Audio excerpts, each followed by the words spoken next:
কোথাও কোথাও ভয় পেয়ে উত্তর দিতে পারছো না, ঘাবড়ে যাচ্ছ। এইটা করলে চলবে না।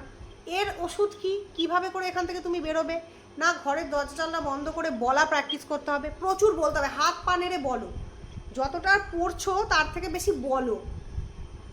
বইয়ে পড়লে 2 লাইন 4 লাইন 1 পাতা পড়ে সঙ্গে সঙ্গে সেই 1 পাতা তুমি বলার চেষ্টা করো যে আমি এবার এটা বলবো। মন খুলে বলো, মন খুলে বলতে হবে। বলা না প্র্যাকটিস করলে ইন্টারভিউ দিতে পারবে না, আমি বারবার বলছি, বলা প্র্যাকটিস করতে হবে। আমার ভিডিওগুলো দেখো, প্রচুর ওখান থেকে বাংলা বিষয়ে জ্ঞান পাবে।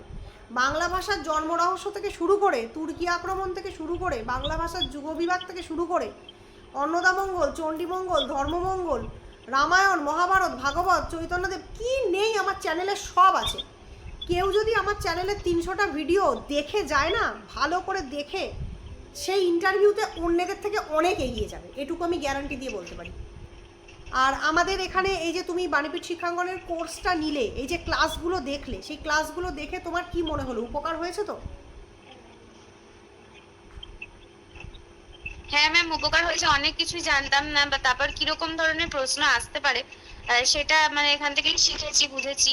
মানে যে কি করে আপনি, বিশেষ করে আপনার যে ভিডিওগুলো, আমি ভিডিওগুলো আপনার দেখতাম আগেও, মানে আপনার কাছে কোর্স নেওয়ার আগেও আপনার অনেক ভিডিও দেখেছিলাম, সেখান থেকেও কিভাবে মানে ডেমো ক্লাস দিতে হবে, কিভাবে বলতে হবে, এগুলো শিখেছিলাম। তো আজকের এই যে ইন্টারভিউটা দিয়েও ভালো লাগলো, এবং মনে হচ্ছে যে মানে আরো যদি আপনি এরকম কোর্সের ব্যবস্থা করেন যেখানে অ্যাটলিস্ট আমরা পরীক্ষা দিতে যাওয়ার আগে 2-1টা ইন্টারভিউ, মক ইন্টারভিউ আপনার কাছে দিতে পারি, মানে তাহলে মনে হচ্ছে মানে ওখানে গিয়ে অনেকটাই সুবিধা হবে, অনেকটাই পারবো। মানে সব প্রশ্নও তো আমাদের জানা নেই, আপনাদের কাছ থেকেই শেখা বা জানা, সেগুলোর উত্তর দিতে পারা, কিভাবে আপনি বললেন সেটা শুনে শুনেই করা। তো এতে মনে হচ্ছে যে অনেকটাই ভালো হচ্ছে এবং অনেকটাই ভালো হবে আগামীতে। এটা আমার রিকোয়েস্টই ম্যাম, আমি স্যারকেও বলেছিলাম যে একটা মক ইন্টারভিউতে হয়তো সেভাবে কুলিয়ে উঠতে পারবো না, ম্যাম যদি আরো মানে 2-1টা ইন্টারভিউর ব্যবস্থা করেন বা কোর্সের কোনো ব্যবস্থা করেন তাহলে খুব সুবিধা হয়। এটা একটা সময় সাপেক্ষ ব্যাপার, তো দেখছি যদি সম্ভব হয়, যদি কিছু করা যায়, পরীক্ষার আগে কথা বলা যায়, তোমাদের সঙ্গে নিশ্চয়ই কথা বলবো, যতটা পারা যায় দেওয়ার চেষ্টা করবো। এবার দেখো, এরকম তোমার মতন প্রায় 150-200 জনের আমার বসে বসে ইন্টারভিউ নিতে হচ্ছে।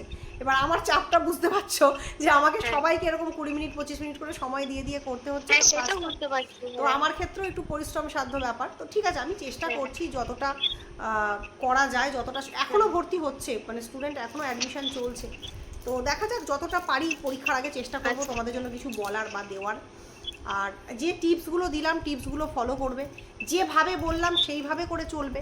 আশা করছি প্রত্যেকের ইন্টারভিউ ভালো হবে।